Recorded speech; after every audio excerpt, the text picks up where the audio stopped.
Hey guys, welcome back to my YouTube channel. It's your girl Shan.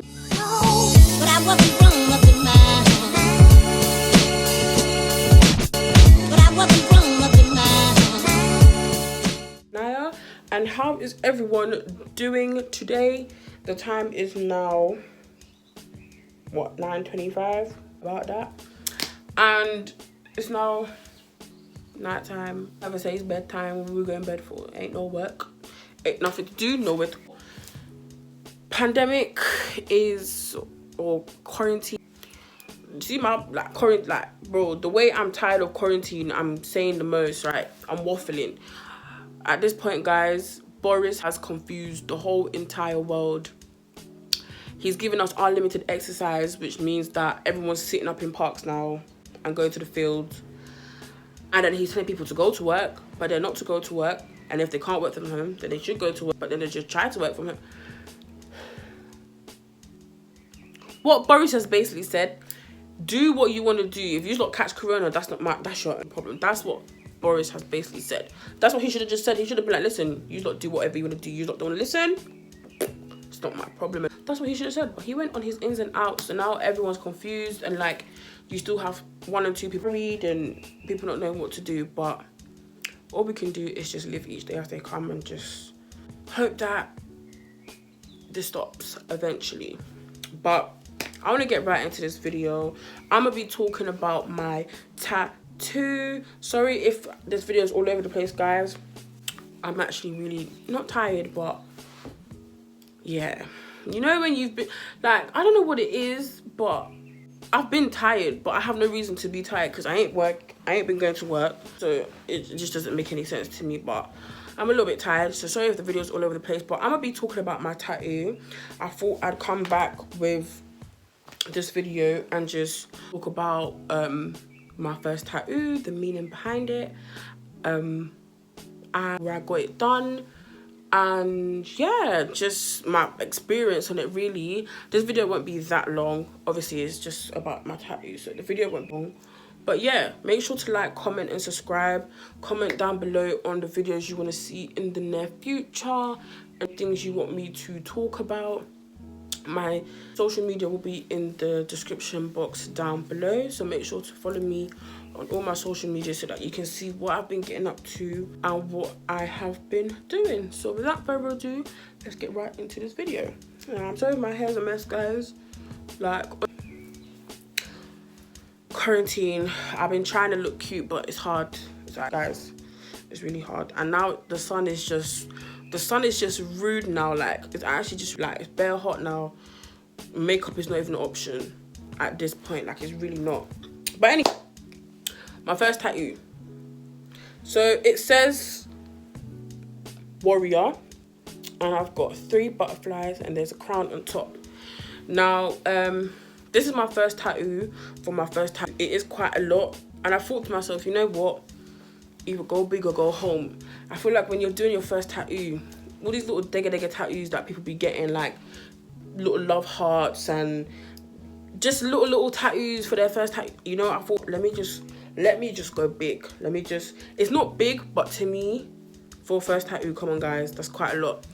So I was supposed to get my tattoo done on my birthday, but it didn't happen. So I waited and I was supposed to get it done again. It didn't get to happen because obviously when you're working in that, getting paid every month, got bills to pay, you know, shopping to do and stuff. So time you check, you kind of don't really have anything left to say, okay, I have enough to go do a tattoo. You kind of have enough to just survive for the rest of the month. And obviously, because it's been quarantine and that, I've been getting paid from work, so I've basically been getting paid to stay home, basically, because I do work in a year's setting, so I'm basically on furlough. So I've been getting paid to stay home, and I get what, 80% of my pay. So I was like, cool, I'm not doing that with my money apart from paying the bill, like paying whatever bills I have to pay, and I'm good. So I thought, go get a tattoo done. So I went with my best friend to go get my tattoo done. Shout out to Melissa. She got 3 tattoos already. She done her first one, I think, last year, and then she done 2 of them last month on the same day. So I went with her should have done them both on the same day. And then I was like, yep, I'm coming next week to do mine. So I'm gonna give you like a little tip as well on like kind of how to decide on what you want to do and how to go about it the right way, and kind of explain to you guys why pricing and that can be expensive when it comes to tattoo. So what I done first is I went on Pinterest. Pinterest is really good for tattoo ideas. If you want, say you want your tattoo theme to be roses, Pinterest will show you over 100 and plus more designs of roses and how you can add just hella different things to it. Say you wear the tattoo, Pinterest will just show you a whole bunch. So kind of think of, you know, the design you want, and if it's colored, kind of think of how it would look colored and stuff like that. So Pinterest was number one where I got like my ideas from.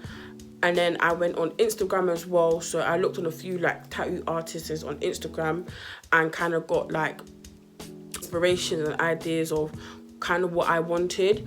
And then after a while, I couldn't really find anything, but I knew that I wanted butterflies. But at the same time, I'm thinking, okay, I don't just want any butterflies. Like, I don't just want it to be a whole bunch of butterflies. I want it to mean something. So me being myself, you know, I looked into myself, things that I've gone through in the past, you know, how I've managed to overcome certain things.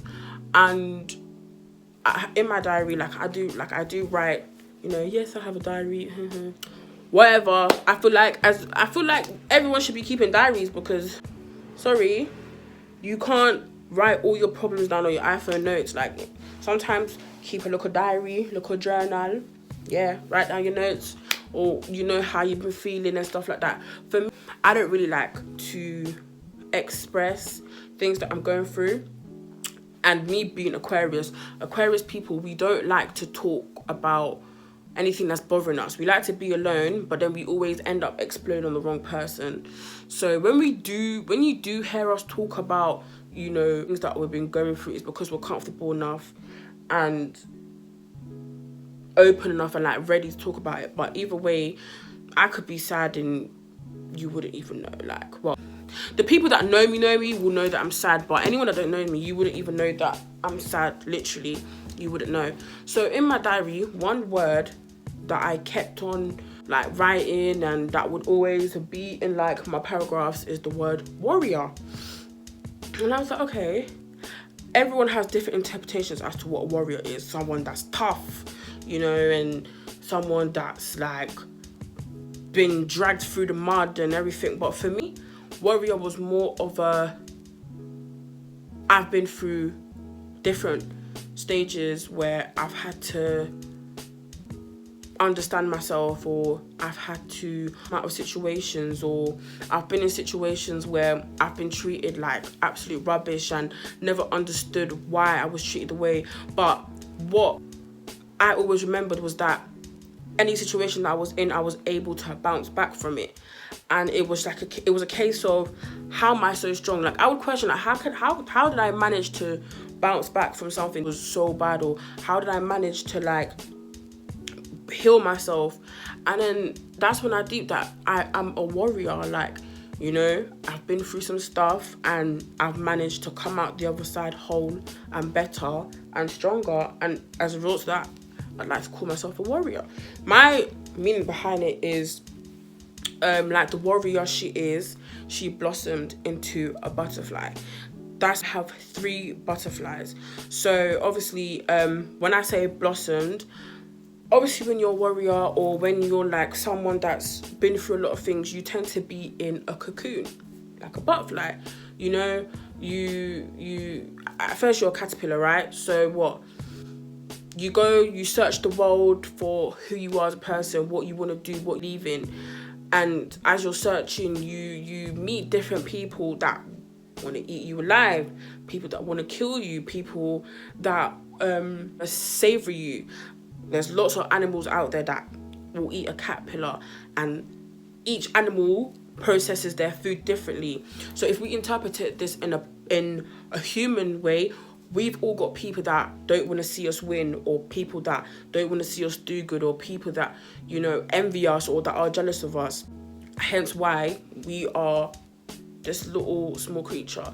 So we go on our journey, you know, we start to get better, you know, we start to heal, we start to remember things, and then as we go into a cocoon, you know, things start to get better in life. We start to understand things, you know, we know our path, we know what we want to do, you know, we believe in something, and from there we blossom into a butterfly.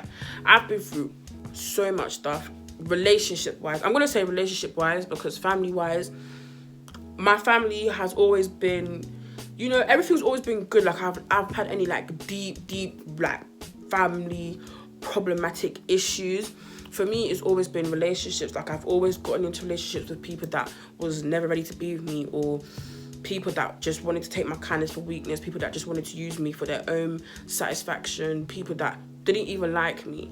So for me, it's always been relationships, and every time I wear my heart on my sleeve. I'm a person, like, if I'm talking to you and if I'm feeling you, bro, like you're all of me is you. Like I will rather make sure you have than I do, and that's just how I am friendship wise as well. And having that kind of personality and big person, sometimes it sucks because I couldn't be cold to someone even if I wanted to. It takes a lot before I can really cut somebody off and say, like, I'm officially done with you, whether it's friendship or relationship wise.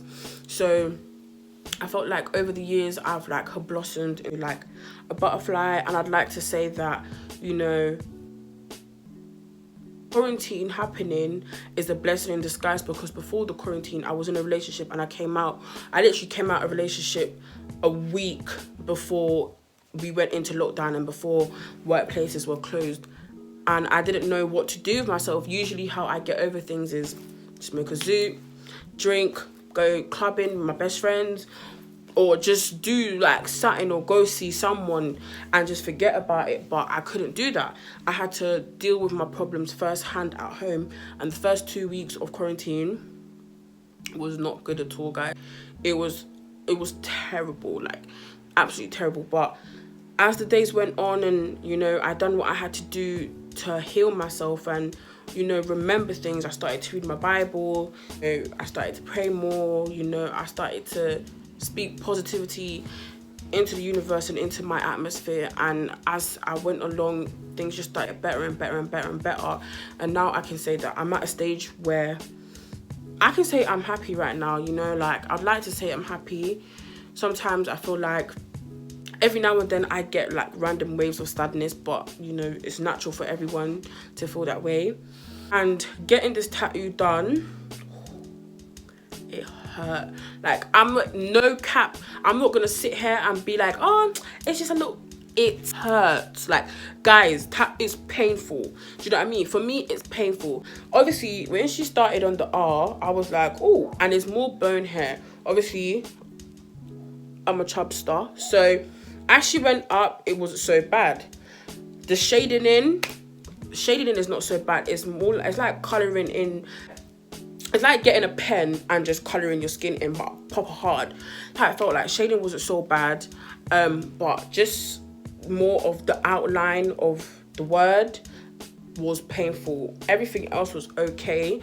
I nearly fainted. I felt like I was gonna vomit at one point, because my sugar level had dropped, so I had to like drink water, eat some like sugary stuff just to get my energy back up. Then after I was fine. But yeah, I got it done in West. It was a home tattoo, so the person does tattoos they have a shop, but obviously due to pandemic or whatever, so done it at their house, and it was completely safe. I know you lot are gonna start saying, oh, it's a pandemic, you're getting a tattoo. Mind your business, because a lot of you are doing way more than me out there, so mind your business. But yeah, my tat done, and the experience was like, I was sitting there thinking, yep, this is the first and last tattoo because this hurts. And I left there thinking, okay, cool, so what's the next tattoo? Like, literally plotting and scheming like what the next tattoo is going to be and why am I going to do it and the whole reason behind it. But I will insert like a clip of how it looked when she finished, and I think I do have a clip of like when she's like doing it as well. One thing I must say is that when you get your tattoo done, you actually can't sit there and watch them do it, but you feel the pain more. Like, it's so weird. You feel the pain a lot more. So obviously, you tend to just look away. Like, I couldn't really look at it. I was trying to look, but I couldn't look at all. But yeah, so my experience on my tattoo. I know the video is like all over the place, but I'm gonna edit and cut out and, you know, do what I have to do. So I'm definitely gonna be back. Hopefully this one goes up fine. I'm now waffling. I felt like I've waffled. I'm gonna watch over this and hopefully the video is good enough. But yeah, guys, for staying tuned. I hope my little tip helped you guys, and anyone that wants like a one-on-one talk about the whole tattoo experience, like I said, my social medias will be in the description box down below, so definitely hit me up. And yeah, so love you all and I'll see you soon. Bye.